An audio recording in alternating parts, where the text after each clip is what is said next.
Hello and welcome to Doubles and Trebles. The annual disjointed start to the flat season is over. We've had basically a 2 week hiatus for Easter and the Grand National. And the Grand National really went without incident, so there's not really anything to cover there. So the flat season is well underway now. We've had the Craven meeting at Newmarket Tuesday, Wednesday, Thursday, 3 days back to back. We're building towards the 2,000 guineas and 1,000 guineas in early May. We're off to Newbury this Saturday, where there's two Guineas trials and the Spring Handicap to get stuck into. 4 races on ITV. The first thing to know, as always, is the ground. It's soft enough to put off the likes of Sakia and Noble Style from running in the Greenham. More on that later. It's been dry at Newmarket since Monday. They'd had a hell of a lot of rain in the month leading up to that. Monday to Thursday has been dry-ish, but there's chances of more rain on Friday afternoon onwards at Newbury, so beware. First up at 1:30 on ITV is the John Porter Stakes, over a mile and a half. Soft ground, it's all about Hurricane Lane, as the market will tell you on screen there. It's 5 to 6 best price. A triple Group 1 winner at 3. A pretty disastrous season last year where he had 2 starts, both of which were on the wrong ground, and he blew out and he was nowhere in both of them. He's back for more as a 5-year-old. The ground is absolutely key to him, as mentioned. He's a mile clear on all but 7 of his opponents. That's why he's 5 to 6, 8 to 11-ish to win this race. I think that's about right, and he should be winning, but I'm not in the business of putting up odds-on shots, as you well know. Mojo Star is the closest to Hurricane Lane on ratings. He was second behind Hurricane Lane in the 2021 St. Ledger, and then Mojo Star was a fantastic second in the Ascot Gold Cup. His first try at a marathon distance when he was last seen in last June. He's not been seen since through injury. I'd be surprised, personally, if Mojo Star is fully wound up and ready to go for this race. This is a stepping stone for him, coming back from injury, much bigger targets on the horizon. And I don't think 12 furlongs is far enough for Mojo Star to show his best anyway. He's 11 to 2-ish, but I would be avoiding Mojo Star for this race. There's an obvious each-way bet here for me, in my opinion, and that's Max Vega. He's around your 4th favourite there, 8 to 1. A career best performance over course and distance when he was last seen here at Newbury in October. That was on heavy ground, so soft will be no problem for this lad. 2 wins, 2 seconds, and a nowhere from 5 goes at Newbury. That's a very, very decent return from 5 trips to Newbury. And this is his level for Max Vega. Group 3. He won't be messing about here. He won't be using this as a prep for something else. He won this race, first time out last year. There's plenty to like about him. He's 8 to 1 each way, 3 places. I think that's as solid an each way bet as you're going to get on Saturday.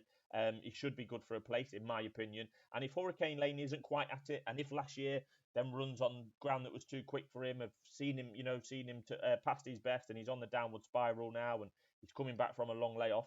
If Hurricane Lane is not at it, if Mojo Star is not at it, as I expect, Max Vega could beat the pair of them. I think he'll be primed and ready to go for this. Like I say, he won this race last year, first time up. He's 8 to 1 each way, 3 places. There is a dead 8 runners at the moment, so keep an eye on that. If there was to be a non-runner, you would go down to 2 places, and that would change the complexion of this race. So keep an eye on that. But I do like Max Vega as an each way and possible win prospects in that race there, the 1:30. On to the 2:05, the Fred Darling Stakes. This is meant to be a 1,000 guineas trial, but the shortest price of any horse you can see on screen there for the guineas in 15 days' time is 50 to 1. So it's unlikely to be throwing up a guineas winner at this stage. 9 to 2 the field. It's really does look quite difficult. It's tricky. I'm going to take a swing on Youngest. Right at the bottom of the list there, it's 33 to 1 for Roger Varian. I mean, look, there's 14 runners in this. 4 of them are making just their second start, including the favourite, who is 9 to 2. It's a very difficult looking betting race for me. That's why I'm going for one at a longer price. This Youngest, beautifully bred, out of the by the Barwi, and actually related to an impressive winner from Newmarket on Wednesday called Silver Lady, a relation to Lumiere and Silver Lady. Roger Varian actually won a Grade 1 with the dam of this Youngest. So, yeah, bred to be good. They thought she was good enough to try a Group 3 on just her second start last year, where she went off 11 to 2. She didn't show her best that day at Newmarket in a Group 3.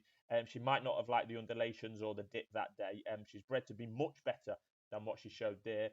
She showed a smart turn of foot on debut at Leicester, which I really quite liked. And like I say, I think this is wide open. There's most of the field could improve. We don't know how good they are, etc., etc. So I'm taking a chance on youngest 33 to 1 each way. 4 places is available. You can get 25 to 1 each way, 5 places. It is up to you.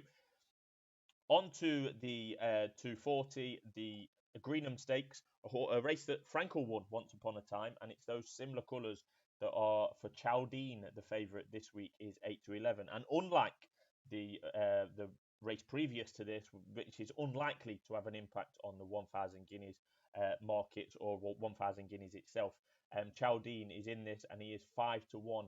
Second, about third favourite for the 2,000 guineas behind the 2 O'Brien runners. So it's good to see him turning up here. Unfortunately, we're not seeing Sakia or Noble Style.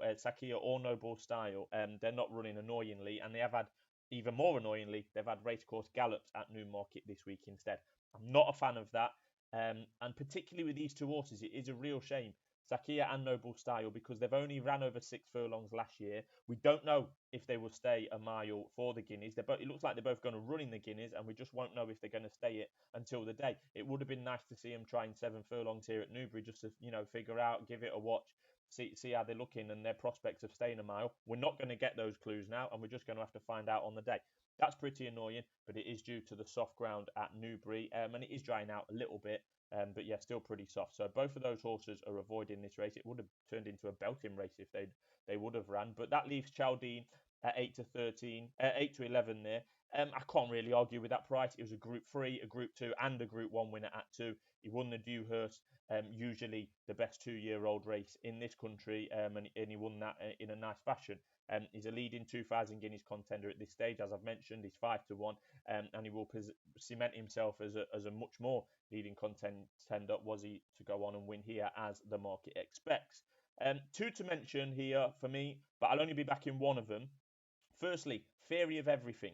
He's in there at 12 to 1, as you can see, absolutely bolted up in a novice race at Doncaster on Lincoln weekend. Missed the break that day, was hampered quite early on, and he won really, really impressively. He could be anything. He's certainly in that category. He comes here on just his second start. He'll obviously be fit and ready to go, given he's already had that outing at Doncaster 18 days ago. By Frankel, out of a Group 1 winner, could be anything. He'll probably want further than 7 furlongs in time. He's entered in races such as the Dante. I don't think he's entered in the 2,000 guineas.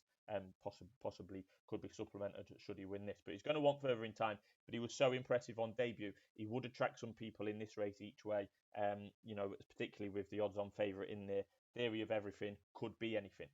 But I'm not backing him. The one I am backing is this Charyn, also at 12 to 1. Again for Roger Varian. It could be a Roger Varian benefit day for me. I'll be hoping so. Anyway, question marks over this Charyn staying 7 furlongs, but I'm hoping he does. He won a French Group 2 on his final start last year. Not the strongest events, to be fair. And was third behind stablemate Sakia at Newbury over 6 furlongs before that. I think he just could be under the radar. Sakia's taking all the headlines out of the Varian stable, particularly with Classic Talk. And yeah, this Charyn, although wasn't winning every race last year, he's ran in 4 races: first, second, third, and first. Group 3 and a Group 2 in there as well. So fair play to him. It's 12 to 1. I'm going to play him each way. This Charyn. It's only 3 places, but I'm hoping he stays the extra furlong. On to the feature handicap of the day, and it's the Spring Mile. Similar to the Lincoln handicap that we had a few weeks ago, but only 4 who ran in the Lincoln have turned up here. Usually you get plenty more than that running in both races, but it's just 4 this year. 13 declared out of 14, I think, declared out of a maximum of 27. We don't normally get as high as 27, to be honest, but 14 is still disappointing. You would expect 18, 19 or 20. So that's not great. But this Latam, top of the market there at 11 to 4. He did run in the Lincoln, but the Irish version, and he won that from absolutely nowhere. It's worth watching that race back. Yeah, he came from out of the clouds to win and get one up over on the Irish for the William Haggish yard. That was on heavy ground. He's up £5 in the handicap for that effort. And he looks sure to go close again here, to be honest. I don't know if that £5 rise will be enough to stop him. He was campaigned last year. He had a couple. I think he had a couple of wins at Yarmouth. He then tried 10 furlongs. That was too far. He then tried 9 furlongs at York and finished down the field. We know what I think about the York form. A mile is clearly his trip. William Aggis appears to have worked that out, given that he went over to Ireland to win their Irish Lincoln over a mile. To be honest, I've seen worse 11 to 4 shots in competitive handicaps in my time. I think he could be the star in this field and definitely the horse on the up. Am I backing him? I might back him in a multiple, but I'm not putting him up for the purposes of doubles and trebles. We'll come on to my selection shortly. My old friend Jimi Hendrix goes in here, but I'm not backing him. That could be a dangerous strategy, given that I backed him last time for the Lincoln, but he was absolutely awful in the Lincoln, ran like a dog, and he might be better in small fields. This is a slightly smaller field than the Lincoln, but I don't think it's small enough for Jimi Hendrix. Jimi Hendrix wants something like an Ascot or a Newmarket run-of-the-mill Class 2 or 3 handicap where there's 8 or 9 runners. That's what he wants. I'm not sure that this is the right race for him. Let's hope that Jimi Hendrix doesn't win, because I will be gutted if he wins and my money is not on. Dawn of Liberation is the one that's interesting for me. He's down there at 14 to 1. This is a handicap debut for Richard Hannon, who has had some nice runners this week. A couple of nice 3-year-old winners, first time out. I think the ground is key for this horse. He is yet to be tried on anything with soft in the description. I think he'll like it. He is a half brother to some very good horses trained by Hannon, Tormore and Esticar, both trained by Hannon, both won with soft in the description. There has been some other siblings of Dawn of Liberations that haven't been quite as good, but they can't all be brilliant.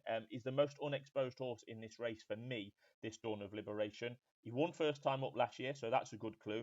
I'm just hoping he's fit and ready to go, because Mr. Hannon usually tells us that all his horses need their first run of the season. They'll all come on for the first run of the season, blah, blah, blah.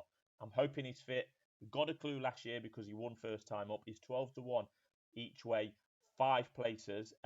Yeah, I do quite fancy Dawn of Liberation there. He was running in listed races last year. He ran in the Fielden on his second start at Newmarket. He had potential. Classic talk. Hannon's on record as really liking this horse. He didn't quite deliver last year. He did win at Goodwood one time. But yeah, I'm hoping first time in handicap here, he might be a potential group horse. Not a top level, but potential group horse in handicap. He'll have to be pretty decent, this Dawn of Liberation, to beat Latam, because I think, as is obvious, Latam is the one to be 11 to 4 top of the market. And for those that have made it this far, I fancy one on Friday at Newbury. This is in the 205 on Newbury on Friday. There's only one set of bookies priced this up at the moment, and the one I like is this Faro De San Juan. He's 9 to 1. I think each way as the player. He made his British debut at Doncaster 3 weeks ago and just struck me of a horse that is well capable of winning races off a mark of 88. He was third that day. He goes on the same mark here. He was doing his best work late. I think this Faro De San Juan won't mind the soft ground, given he's come over from France. That should be no problem at all. Young trainer Dylan Cooner is 2 wins from 2 runs this month. There's 17 runners here, so it is a tricky race. You're going to get 5 places, but I do like him. And I think he's a horse to follow. Hopefully he can go in for us here, but in and around a mark of 88, I think he's dangerous. He's 9 to 1, and that's Faro De San Juan on the Friday 205 at Newmarket. So a few bets for you there. Hopefully we can bag a winner or two. We've got a couple of winners at Doncaster on the first day of the season, so we are in front on the points for the season. As always, 1 point win or 1 point each way. They'll be in the description as usual. Thanks for watching, and we'll see you soon.